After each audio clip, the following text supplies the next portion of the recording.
Isang mapagpalang araw po sa ating lahat. So since today is Wednesday,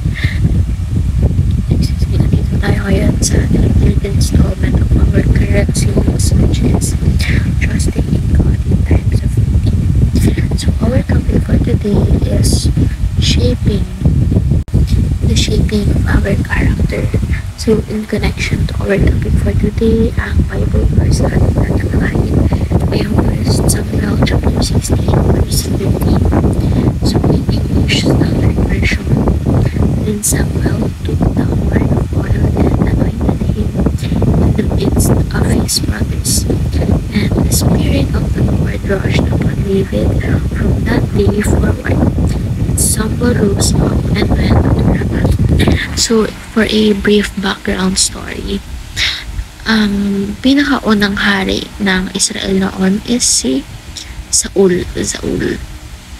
So, si God, sinabihan niya si Samuel to anoint David as the new king. Diba? So, si David, kung kilala natin siya is yung marami siyang kapatid and siya yung pinakabata. Kaya nga, pa lang siya, parang nagpapastol pa lang talaga siya. Siya yung inuutusan ng magpastol ng mga kapatid niya. So, bata pa talaga itong lalaking si David na to that time. So, nagulat si Samuel, syempre, kasi nga, yung mga kapatid ni David, matatanda na eh. So, akala niya, isa sa mga kapatid ni David na nakakatanda ang nagulong hari. Kaya kasabi siya, and anointed him in the midst of his brothers. So, akala ni David yung nakakatandang kapatid yung i-anoint na panibagong hari, but no, si Samuel yung pinakabata yung inuutos-utosan ng mga kapatid niya. And yun, siya yung pinili ni God, siya yung anointed one to be the king. So para mas mapalalim pa ito ang karakter natin, especially tayo sa ating teaching. Number 1, God prepares David in times of needing.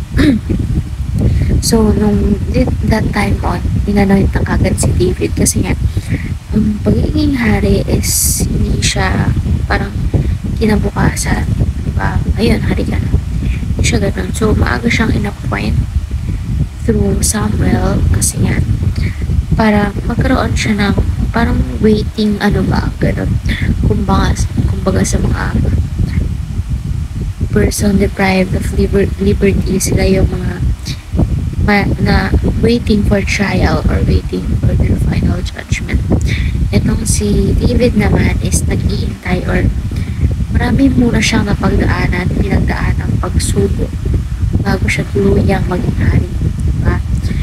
Dumaan muna siya kay Goliath. Diba? So, isa yun sa mga pinagdaanan niya at mga malulupit na napagdaanan niya bago siya tuluyang maging hari. And number 2, God polishes David in order to shine brightly. So, gaya nga ng ating series, kaya sabi sa ating series, trusting in God in times of waiting. So, we do not have to rush things over, diba?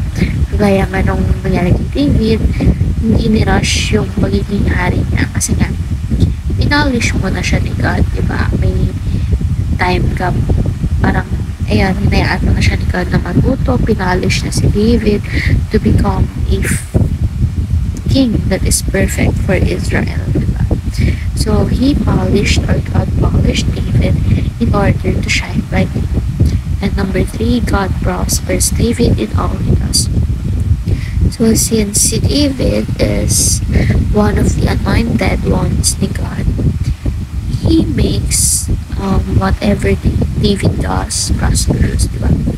He helps make David prosper in all or in everything that he does kasi he is the anointed one. He is the one anointed to be the king of Israel that time, diba? So, hindi hadlang kahit pa bunso siya sa mga magkakapatid, hindi hadlang kahit bata pa siya that time, diba?